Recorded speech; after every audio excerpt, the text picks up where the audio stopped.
Hello दोस्तों, कैसे हैं आप सब। आपका स्वागत है मेरे इस न्यू यूट्यूब वीडियो पे। चलिए आज की वीडियो में हम जानेंगे BBI objective question social science का, जो बिहार बोर्ड मैट्रिक परीक्षा 2025 में, इनमें से बहुत सारे क्वेश्चन मैं दावे के साथ कह सकता हूँ लड़ने वाले हैं, क्योंकि मैंने इनमें उन्हीं प्रश्नों को निकाला है जो काफ़ी वर्ष PYQ में आ चुके हैं, प्रीवियस ईयर क्वेश्चन में से निकाले हैं, जो बहुत बार क्वेश्चन जो है परीक्षाओं में आ चुके हैं। उन्हीं सवालों को मैंने कलेक्ट किया है और आज इन सवालों पर एक वीडियो बना रहा हूँ। आप लोग ध्यान से इसे देखिए और एक एक क्वेश्चन को प्रैक्टिस कीजिए, और इनमें से लगभग 70 से 80% क्वेश्चन आपके एग्जाम में लड़ेंगे बिहार बोर्ड मैट्रिक परीक्षा 2025 में। चलिए वीडियो को करते हैं स्टार्ट। तो पहला प्रश्न है, यूरोप का मरीज किसे कहा जाता है। ये बहुत इसको में भी आई लिख लीजिएगा। यूरोप का मरीज किसे कहा जाता है, तो यूरोप का मरीज तुर्की को कहा जाता है। Option number is the right answer. चलिए क्वेश्चन नंबर 2 है, जर्मन राइन राज्य का निर्माण किसने किया था। जर्मन राइन राज्य का निर्माण नेपोलियन बोनापार्ट ने किया था। क्वेश्चन नंबर 2 का उत्तर है। क्वेश्चन नंबर 3 का है, राष्ट्रवाद की अवधारणा का जन्म किस घटना से माना जाता है। तो राष्ट्रवाद की अवधारणा का जन्म किस घटना से माना जाता है, तो फ्रांस की क्रांति से। यह फ्रांस की क्रांति से माना जाता है। चलिए अगले प्रश्न पर बढ़ते हैं। नेपोलियन संहिता किस वर्ष लागू की गई थी। तो नेपोलियन संहिता 1804 ईस्वी में लागू की गई थी। Option number A is the right answer. Question number 5वां है, गैरीबाल्डी पेशे से क्या था। तो गैरीबाल्डी पेशे से एक नाविक था। Option number D is the right answer. छठा प्रश्न है, इटली और जर्मनी वर्तमान में किस महादेश के अंतर्गत आते हैं। तो इटली और जर्मनी वर्तमान में यूरोप महादेश के अंतर्गत आते हैं।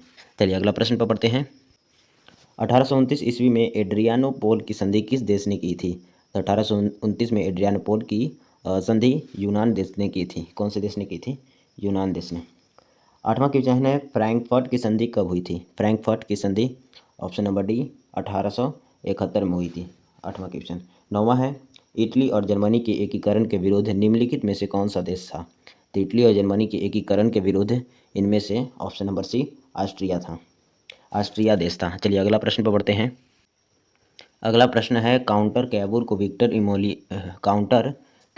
विक्टर इमैनुअल ने किस पद पर नियुक्ति किया था। तो इसका ऑप्शन है सेनापति, फ्रांस का राजदूत, प्रधानमंत्री, गृह मंत्री। तो इसका राइट आंसर होगा ऑप्शन नंबर सी, प्रधानमंत्री के नियुक्ति पर रखा था। 11वां है, फ्रांस में किस शासन वंश की पुनः स्थापना वियना कांग्रेस के द्वारा की गई थी।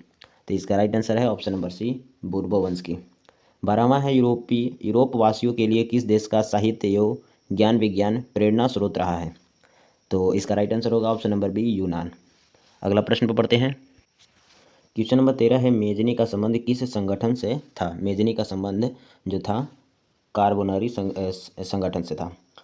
अगला है क्वेश्चन नंबर 14, जर्मन राइन राज्य का निर्माण किसने किया था। तो जर्मन राइन राज्य का निर्माण नेपोलियन बोनापार्ट ने किया था।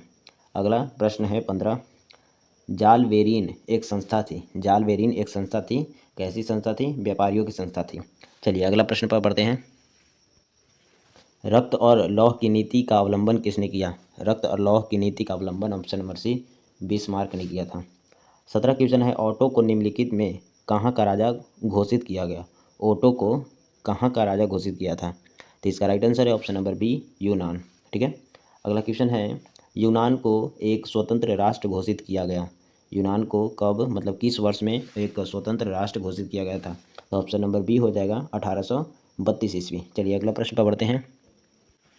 फ्रांस की किस संस्था ने लुई 16वां और उसकी रानी को फांसी की सजा दी गई थी। तो इसका राइट आंसर होगा ऑप्शन नंबर सी, कन्वेंशन, ये वाला। ठीक है, 19वां हो गया। चलिए अगला प्रश्न पर बढ़ते हैं। 20वां प्रश्न है, 1830 ईस्वी की क्रांति के बाद फ्रांस में किस प्रकार का शासन स्थापित हुआ था।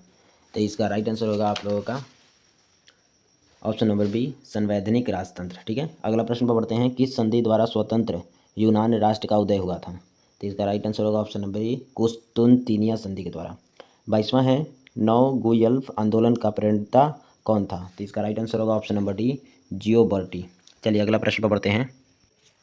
निम्नलिखित में किस युद्ध के परिणाम स्वरूप जर्मनी का एकीकरण हुआ। तो इसका राइट आंसर होगा ऑप्शन नंबर डी, सीडान का युद्ध।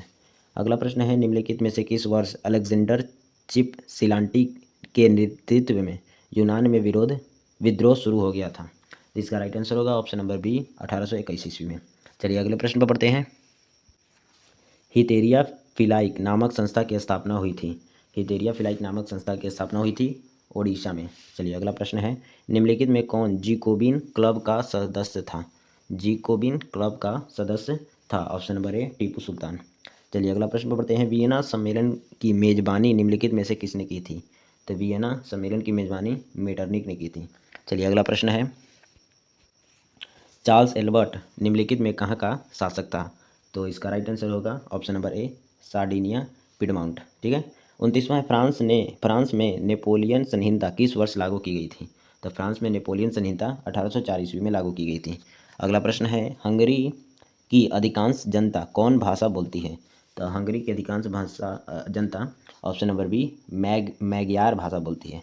अगला प्रश्न पर बढ़ते हैं, नेपोलियन ने जर्मनी में किस संघ की स्थापना की थी? तो इसका राइट आंसर होगा ऑप्शन नंबर सी राइन संघ की स्थापना की थी। वियना सम्मेलन का आयोजन किस वर्ष हुआ था? वियना सम्मेलन के आयोजन किस वर्ष हुआ था? तो इसका राइट आंसर होगा ऑप्शन नंबर सी 1815 ईस्वी। 33वां प्रश्न है, किस वर्ष गैरीबाल्डी ने रोम पर आक्रमण करने की योजना बनाई थी? तो इसका राइट आंसर होगा ऑप्शन नंबर ए 1862 ईस्वी। चलिए अगला प्रश्न पढ़ते हैं, बुर्बो राजवंश का शासन किस देश में था? तो बुर्बो राजवंश का शासन जो था ऑप्शन नंबर सी फ्रांस में था। चलिए अगला प्रश्न है, मार्सिले किस देश की राष्ट्रभक्ति का गीत है? तो इसका राइट आंसर होगा ऑप्शन नंबर डी फ्रांस। सन 1870 में फ्रांस और प्रासा के बीच युद्ध हुआ था।